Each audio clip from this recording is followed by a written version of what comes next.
So it is the first. Does this mean that we're expecting the others, Blue Origin from Jeff Bezos and SpaceX from Elon Musk, to follow?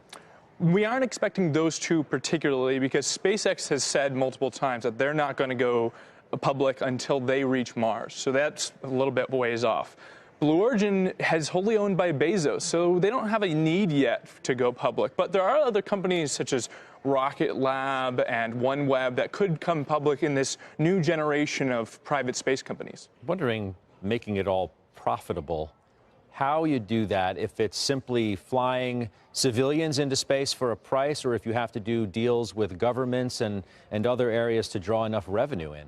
Well, with Virgin Galactic, their business model is solely focused on the revenue of those tourists. I mean, it's not cheap, $250,000 per ticket, and there's over 600 people already signed up. And both Branson and Chamath today were talking about how another 2,500 since their test flights have expressed interest. So the revenue is their main source from those tickets itself. But over time, UBS has estimated that they expect within 10 years, space tourism could be a $3 billion market. So the potential is there.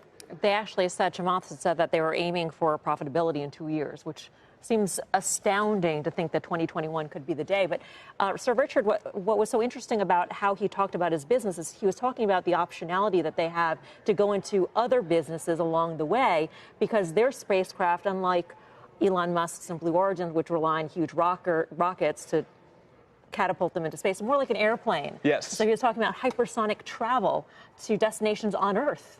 It kind of bringing back the Concorde, but almost on steroids, is the idea that they're thinking about. And SpaceX talks about this a lot as well. And this idea is probably more 5 to 10 years away for Virgin Galactic. They're going to focus on the space tourism right now. But yes, hypersonic would be a bigger market, because in that same UBS report, they estimated it in the same time frame that point-to-point space travel, or hypersonics, would be a $20 billion market compared to space tourism's $3 billion market. I just think of like total addressable market. How many people out there are really willing to pay that kind of money to get into space, and how much, if any of it, is a recurring business transaction? You go once, you're done. Kind of thing. Yeah, right? You're one and done. Are people really going to go? Well, there are always new people to do that. Guess so. And Scott, I think that's a great point, because on top of that, I mean, 600 people, and they haven't even begun business, have signed on for this. That's a pretty amazing demand already. And if they actually prove this out and they start flying people regularly, I mean, you're talking thousands of people willing to pay that very, very large price tag.